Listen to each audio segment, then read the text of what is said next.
Platão falava que nós tínhamos duas almas. Uma alma humana, que é essa que pode acessar o ser, pode acessar o mundo das ideias e fazer uso dessas ideias no cotidiano. E uma alma animal, que é uma alma que ela estrutura o pensamento não de cima para baixo, mas de baixo para cima. Ou seja, os pensamentos são estruturados em função de interesses, em função de preconceitos, em função de condicionamentos. Aí se estrutura o pensamento. E quando emite opinião, ele não emite opinião própria, ele emite opinião dos seus interesses, ele emite opinião relacionada com alguém que colocou para ele essa forma de pensar, ele emite opinião de um livro que ele leu, ele emite opinião de um conceito que ele aprendeu e que considerou que para ele aquilo é válido e assim por diante. Ou seja, ele não sabe pensar por si só. Ou seja, ele não emite uma opinião própria, ele emite uma opinião dos condicionamentos que ele tem, do tipo de cultura, do tipo de sociedade que ele vive, do tipo de opiniões que prevalece dentro de uma sociedade. Daí que ele falava que nós tínhamos dois cavalos, ou seja, duas almas. Cavalo por quê? Porque a alma significa aquilo que anima, aquilo que transmite a motivação, é o motor que nos move. Em função dos nossos interesses é que nós nos movemos. Então, se os nossos interesses são as ideias, nós nos movemos em direção às ideias e captamos as ideias. Se os nossos interesses são coisas, nós nos movemos em direção às coisas.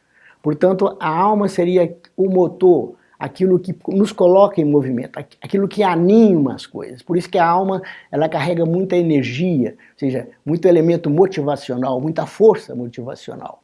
E quando nós estamos, então, sendo regido por uma alma que ela está mais voltada para a terra do que para o céu, e que Platão falava que nós estamos fazendo uso da nossa alma animal. Por que alma animal? Por que usar esse termo? Não é usado somente por Platão. Eu já vi várias literaturas, várias culturas que também chamam essa alma de alma animal. Por quê? Porque é a mesma alma que anima os animais. Ou seja, se nós queremos separar essa infinidade de fenômenos afetivos, ou seja, de elementos que alteram os nossos estados emocionais, os nossos estados afetivos, se nós queremos separar esses elementos de sentimento, nós temos que saber separar, então, uma série de fenômenos afetivos de sentimentos.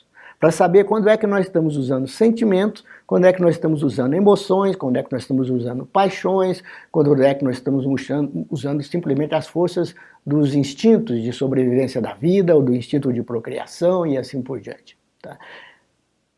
Para entrar nesse tema, eu teria que praticamente dar uma aula muito longa para poder chegar a definir todas essas características dos fenômenos afetivos. Mas eu vou simplificar para efeito dessa palestra, só para a gente poder aprender a separar bem quando é que nós usamos sentimentos que nos possibilitam entrar em contato com o nosso ser e quando é que nós usamos os outros elementos dentro do campo de afetividade que nos colocam em relação com o mundo concreto. Nós podemos falar que quando nós usamos os nossos sentidos, ou seja, o nosso sentido visual, o nosso paladar, o nosso tato, nós captamos o mundo sensível. E ele nos traz determinados tipos de prazeres, que nós vamos chamar, já que foi captado pelos os sentidos, de prazer sensível. O prazer, por exemplo, do tato. Vocês podem ver que quando alguém mostra alguma coisa bonita para a gente quer pôr a mão, nós queremos sentir isso, nós queremos abraçar uns aos outros, é o prazer do tato. Nós temos o prazer do paladar, que é as boas comidas.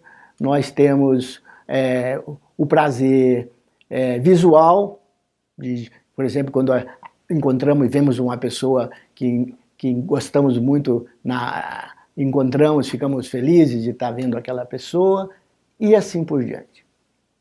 Só que esse tipo de prazer, vocês podem ver que os animais também têm. E eles também são atraídos para esse tipo de prazer, né? O animal também gosta de ver uma pessoa que ele conhece. Quando ele vê o dono dele, ele se alegra. Como nós, quando vemos uma pessoa que conhecemos, nos alegramos. Tá? Eles também gostam dos prazeres do paladar. Tanto é que quando nós fazemos o nosso churrasco, eles incomodam bastante, porque eles querem estar sempre ali ao lado, e se nós distrairmos um pouquinho, já era a carne. Tá? E gosta tanto quanto a gente. Tá?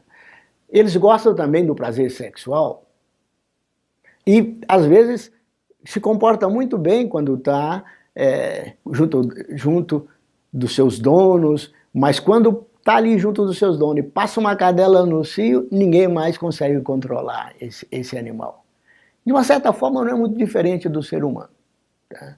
Porque também o ser humano, quando às vezes tem pactos de fidelidade com a sua esposa e assim por diante, encontra uma dama muito bonita ou algo assim parecido, ele vai os pactos, vai tudo para o espaço. E ele rompe um compromisso, por exemplo, de fidelidade que eventualmente ele tenha feito. Então, o que eu estou mostrando é que, assim como os prazeres sensíveis, eles motivam os animais, eles também motivam o ser humano. E outros prazeres, nós também gostamos de viajar, ir para lugares diferentes. Vocês já viram tanto em que os nossos cachorros, os nossos cães gostam de quando nós saímos com eles para lugares diferentes? Como eles ficam entediados quando fica só dentro de casa o tempo todo, como eles ficam alegres quando saem, e ficam até marcando a hora que eles têm para sair. Então, esses são os prazeres que nós chamamos de prazeres sensíveis. Só que nós temos um tipo de prazer que não é somente o sensível. Nós temos os prazeres inteligíveis. Então, os prazeres sensíveis, nós podemos classificá-los como emocionais, como sensações de medo, sensações de prazer, sensações de cólera, de raiva, que os animais também têm, entra em cólera, entra em raiva, sente medo e assim por diante. Então, são todo um mundo que nós compartilhamos mais ou menos com os animais. Por isso que esses motores que nos levam, por exemplo, à alimentação, nos levam a querer mudar de ambiente, de espaço, a querer viajar, são motores que nós podemos falar assim que são motores da alma, que é classificada como alma animal. Por quê? Porque nós compartilhamos esses tipos de motivações com os animais. Mas temos um tipo de motivação que nós não compartilhamos com os animais. Que essas motivações, nós colocamos ela então dentro do campo dos sentimentos. Simplesmente para separar sentimento, esse que vai fazer com que a gente acesse a dimensão do ser, dos demais estados afetivos. Que serve também para a vida, não estou descaracterizando, colocando um melhor do que o outro. Os dois são necessários. Mas nós separar porque quando nós vamos fazer uso quando queremos subir a consciência para que ela possa acessar a determinadas realidades que são próprias do mundo espiritual, ou seja, são próprias do nosso coração, são próprios do nosso ser, nós temos que fazer uso dos sentimentos. E quando queremos expressar isso no mundo concreto, vamos fazer uso dos demais elementos dos fenômenos afetivos, as emoções e todos os elementos que são indispensáveis à manutenção da vida. Quais são esses sentimentos? Por que nós chamamos eles de prazeres inteligíveis? Quando, por exemplo, nós observamos uma flor,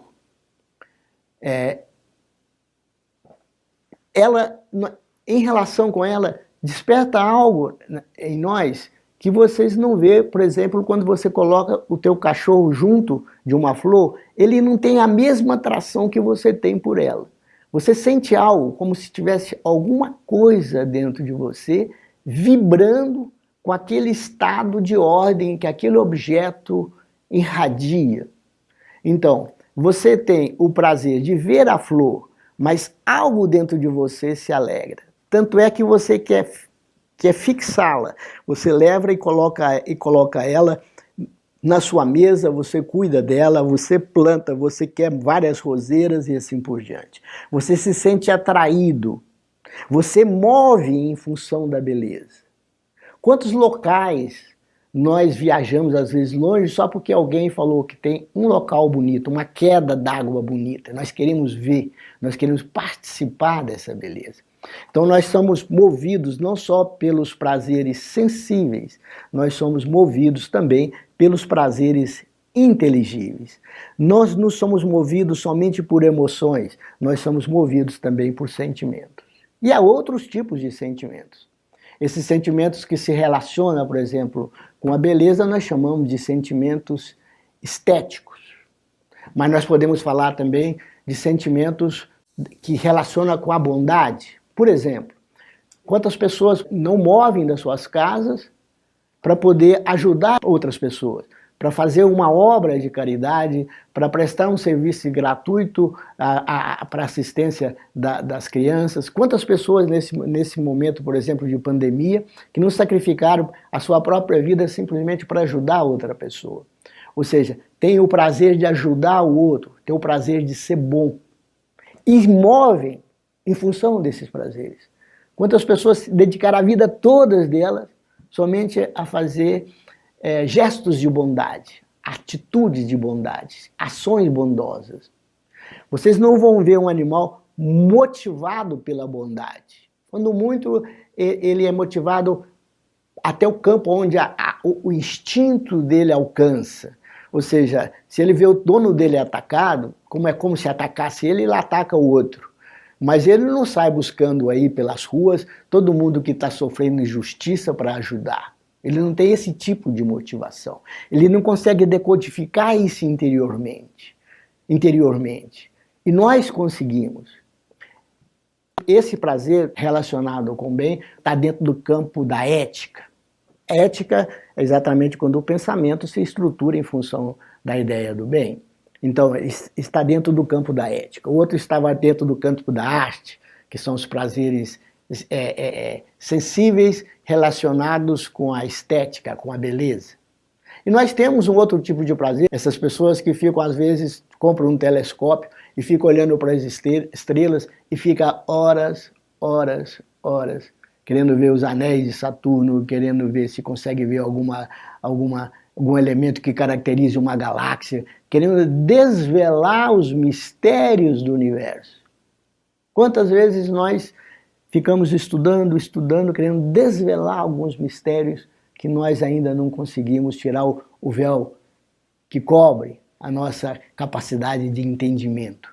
Então, horas e horas estudando, horas e horas dedicado a observar o infinito e assim por diante. Esses são o que nós chamamos dos sentimentos místicos. Místicos por quê? Porque relacionam com os mistérios. Então, aí nós temos uma separação clara entre os prazeres sensíveis e os prazeres inteligíveis. Platão, inclusive, quando ele vai falar da felicidade de um ser humano, ele pergunta assim, quem é o ser humano mais feliz? Aquele que tem prazer inteligível ou aquele que tem prazer sensível? Ele diz o seguinte, que o que tem prazer inteligível, ele é mais feliz, porque além dos prazeres inteligíveis, ele não deixa de ter os prazeres sensíveis. Ou seja, ele é capaz de penetrar nos mistérios profundos da vida. Mas ele também participa de uma boa mesa de refeição, de um bom vinho e assim por diante. Então, ele sabe ir até o céu e cultivar os prazeres inteligíveis e vir até a terra e cultivar os prazeres sensíveis. Portanto, ele tem sobre as suas possibilidades todos os prazeres possíveis. Ele, inclusive, faz um comentário interessante.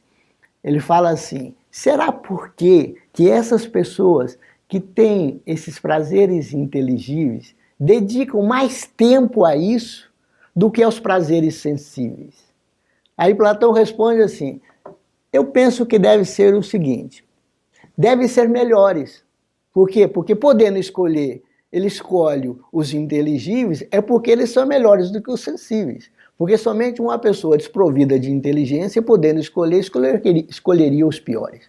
Como ele escolhe esse, podendo escolher os dois, muito provavelmente é porque são mais, são mais ricos em acrescentar à vida uma dose maior de plenitude e felicidade. Tá? Daí essa importância desse contato com o inteligível. Não é somente por uma questão intelectual de estruturação do pensamento. É também por uma questão de plenitude, de felicidade e de uma série de outros elementos que eu ainda vou comentar um pouquinho.